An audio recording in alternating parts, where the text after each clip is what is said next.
வெற்றி பெற்றுள்ள தமிழ்நாட்டு மாணவர்களை பாராட்டுகின்ற இந்த சிறப்புக்குரிய நிகழ்ச்சியில் பங்கேற்பதில் நான் மிகுந்த மகிழ்ச்சி அடைகின்றேன், பெருமை அடைகின்றேன்.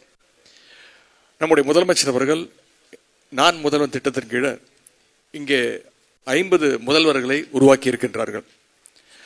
உங்களுடைய கனவை நம்முடைய திராவிட மாடல் அரசு இன்றைக்கு நிறைவேற்றிருக்கின்றது. ஒரு காலத்தில் இந்தியாவுடைய அனைத்து மாநிலத்தில் தமிழ்நாட்டிலிருந்து மற்ற மாநிலங்களுக்கு பயணம் செய்யும் பொழுது IAS IPS அதிகாரிகளாக நிறைய தமிழ்நாட்டு இளைஞர்கள் மாணவர்கள் அங்கே இருப்பாங்க.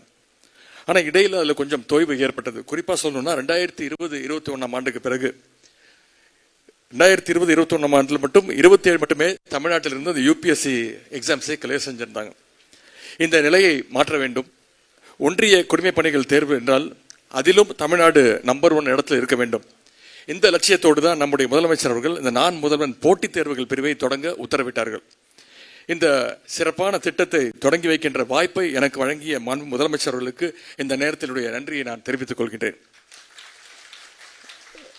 நான் முதல்வன் போட்டித் தேர்வு பிரிவின் கீழ் வழங்கப்படுகின்ற அந்த ஊக்கத்தொகை என்பது வெறும் நிதி உதவி கிடையாது. ஒன்றிய அரசு குடிமைப்பணி என்னும் உங்களுடைய கனவின் மீது வச்சிருக்கக்கூடிய முதலீடு.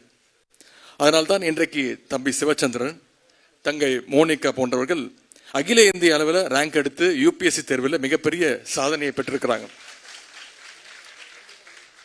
இன்றைக்கு நீங்கள் 50 பேர் வெற்றி பெற்றிருக்கிறீர்கள் என்றால் உங்களை பார்த்து இன்னும் 100 பேர் 200 பேர் உற்சாகத்துடன் இந்த UPSC தேர்வை நோக்கி அவர்கள் முன் வருவார்கள்.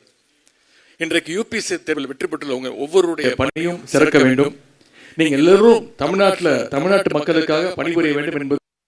பிளே ஸ்டோர் மற்றும் ஆப் ஸ்டோரில் இருந்து பாலிமர் செயலியை QR கோடு மூலம் பதிவிறக்கம் செய்யுங்கள். செய்திகளை உடனுக்குடன் பெறுங்கள்.